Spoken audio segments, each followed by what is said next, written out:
The next chapter we're going to study is optical instruments. Now you must have heard of optical instruments like a microscope, a telescope, even the human eye is an optical instrument. So how do they all work? And how can we solve IIT problems related to telescopes and microscopes? That's what we're going to study in this chapter. So let's begin. The first thing we'll study is the human eye. The eye actually consists of a lens and a retina. These constitute the part of the eye which help us see. The lens of the eye is called the cornea, and it's a convex lens. This is how you spell cornea. Cornea. One interesting fact about the human eye is that, the distance between the lens and the back part of the eye, called the retina, is fixed. And another interesting part is that wherever an object is placed, when it gets refracted through the eye lens, its image is always formed on the retina. So the image distance is fixed in case of a human eye. So I may place an object here, or I may place an object here, or I may place an object here, but the image of this object will always be formed on the retina. So this distance is actually equal to V, the image distance, and this is fixed. Now if the image distance is fixed, how is it that for different object distances we can still see the image at the same place, the retina? This is possible because U and F vary. The object distance varies, but the focal length of the eye lens can also be varied. So remember the formula 1 by V minus 1 by U equal to 1 by F. U and F vary in the case of an eye, and V is constant. Now how does the focal length of the eye vary? There are these muscles here, here and here. These muscles are called ciliary muscles. Ciliary.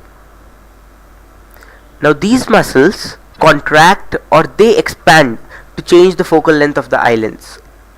So when the object is far away, then the rays on the eye lens, they fall like this, parallel to the principal axis. And then a very big focal length will also do.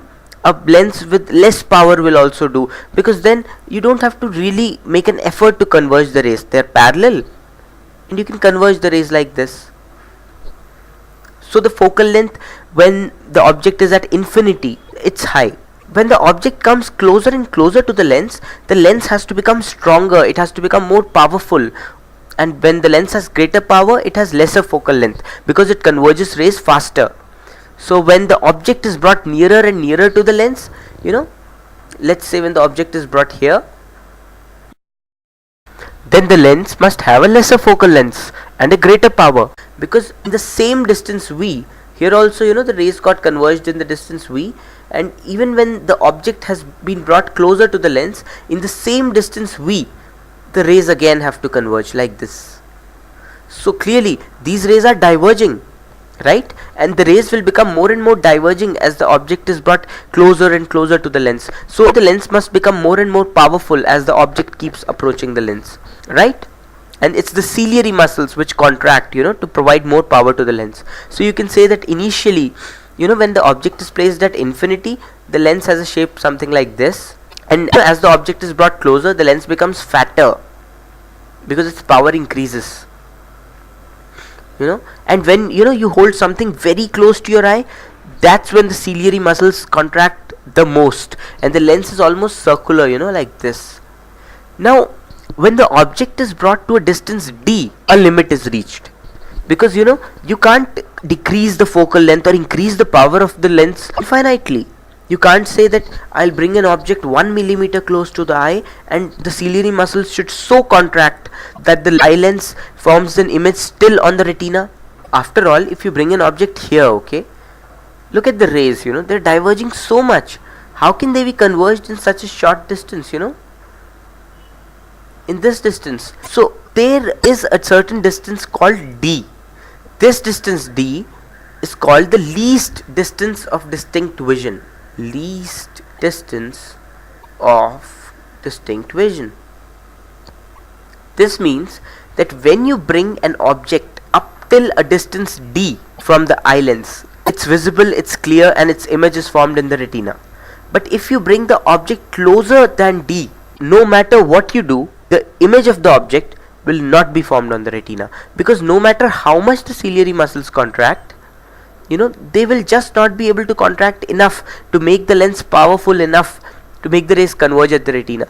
Up till D, the rays converge at the retina. Here, this is the retina. But when you get closer than D, the rays converge after the retina, like this. So no matter what you do, you will not see a clear image. Even you must have noticed it. Let's say you hold your finger in front of you and you keep bringing that finger closer to your eyes, closer. There will come a stage when, no matter how hard you strain your eyes, you cannot see the finger clearly.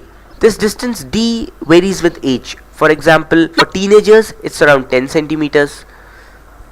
For people around the age of 40 years, it's around 25 centimeters.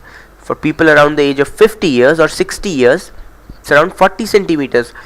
So they say that old people cannot read small text, they cannot read books without spectacles. That's because their least distance of distinct vision has increased, so they can't even see an object that is 40 centimeters away from them clearly.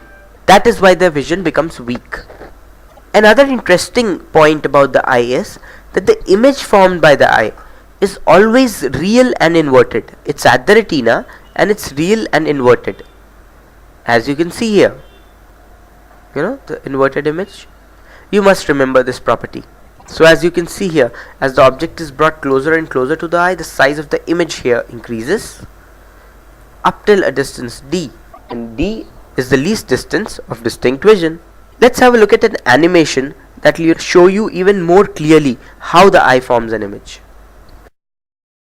So as you can see in this animation, as the distance of the object from the eye is changed from infinity to D, the eye keeps on expanding at the center and the size of the image keeps increasing. Have a look at it again. As you can see, the ciliary muscles are contracting, the eye is getting bigger and bigger in terms of the power of its lens, and the image size is also getting bigger and bigger up till a distance D centimeters, and the image is being formed on the retina. There you go. Now let's study about some defects in the eye. The defects in the eye are mainly caused because the image is not formed in the retina due to some reason. It's formed before the retina or it's formed after the retina. Let's first study about myopia, a common defect in young people. In this case, the image is formed just before the retina, that is, the rays converge before the retina, like this. This generally happens because of over bulging of the eyeball.